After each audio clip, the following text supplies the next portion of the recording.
Title contenders, an exclusive group reserved for the best of the best.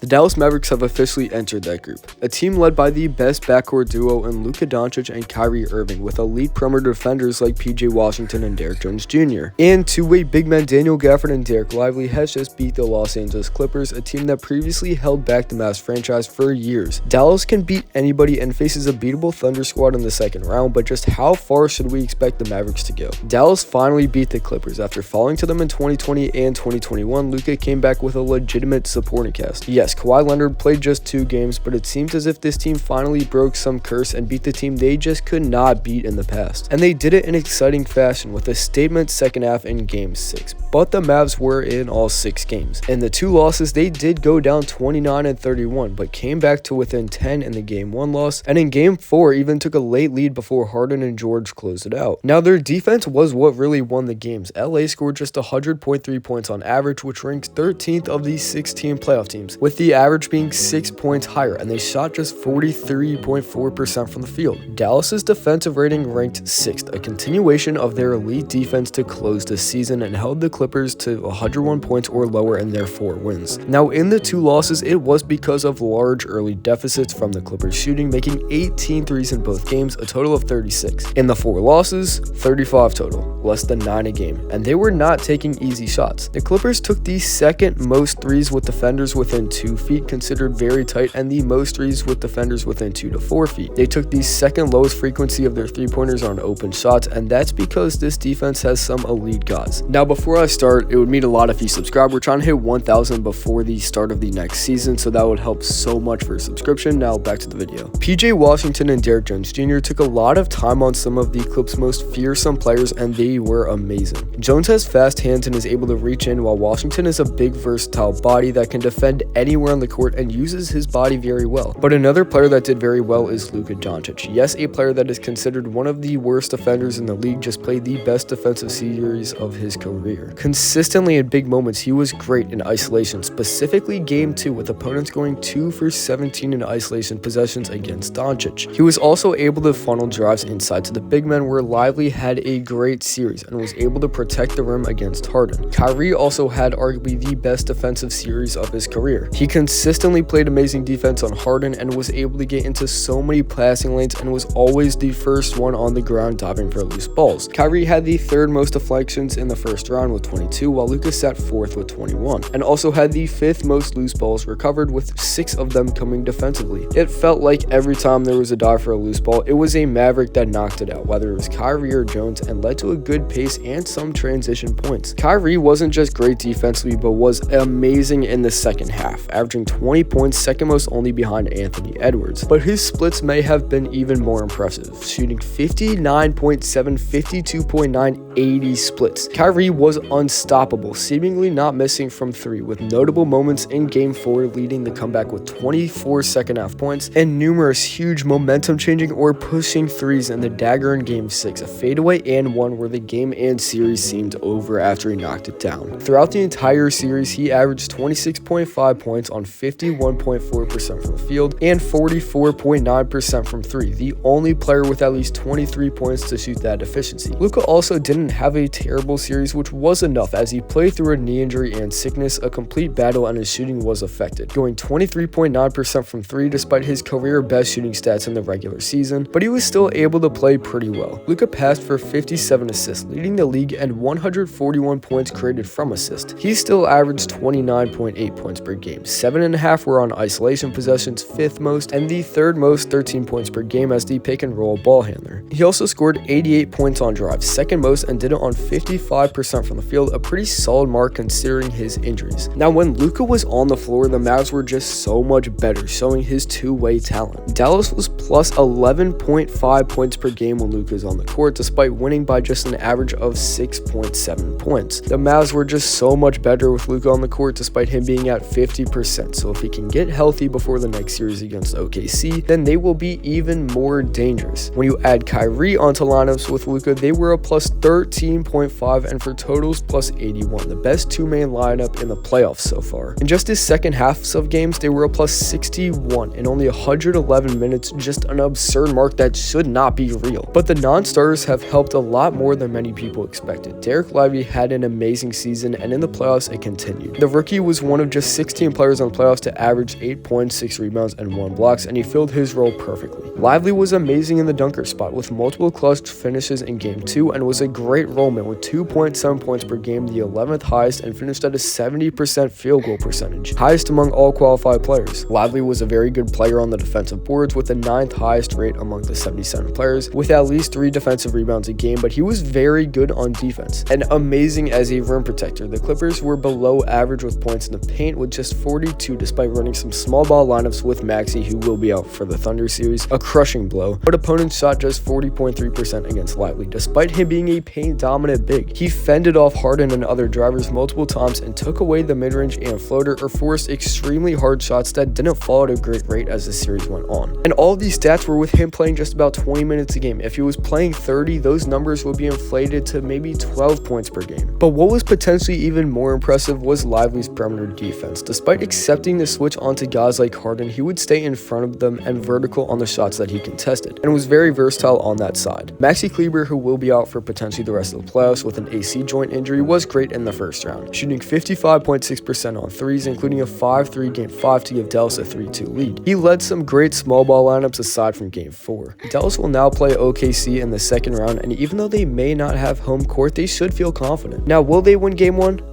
Probably not, as the Mavs have gone 0-4 in Game 1s coached by Jason Kidd, but are 3-1 in series. This OKC team is not great at rebounding, something they will not be able to exploit the Mavs at, and 48 minutes of center play between Dereck Lively and Daniel Gafford will be incredibly tough to stop. Chet is a good defender, but going 5 out cannot stop this Mavs team defensively. Lively and Gafford are very mobile and can recover well, while guys like Washington, Jones, and Green all have the athleticism or speed to deter progress to the rim. Luka is also a very good paint defender, while Exum is a pest, and though he had a rough first round series, it will be interesting to see if he can make himself a factor in this upcoming matchup. Lively also proved last year that he's a good enough perimeter defender to switch out to guard Chet on the 3-point line, and they have the capable defenders to guard the Thunder personnel. PJ and Jones are not bad defenders for Shai, and depending on Exum's influence, could have some spot minutes. J-Dub is a dog in the clutch, but who else is?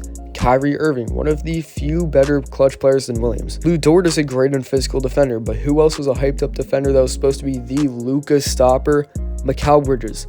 There is no Luka stopper. Playoff Luka cannot be stopped, and even if he is only 70% healthy, which is a big if, he will dominate this series like he has consistently done in the playoffs. While the Thunder home court is great and probably the best in the league, Mavs fans are not too far off, and this is a team with experience. Kyrie has won a championship, and Luka has played professional ball since he was 13 and played over in Europe, where the crowds are insane. This OKC crowd will not affect him. While the Thunder are a very good team and had a great season, the Mavs are better and are more battle tested. It may be too early for the Thunder, as I predict Dallas wins in either 5 or 6 to go to the conference finals for the second time in 3 years and provide a fierce battle for the Nuggets or Wolves.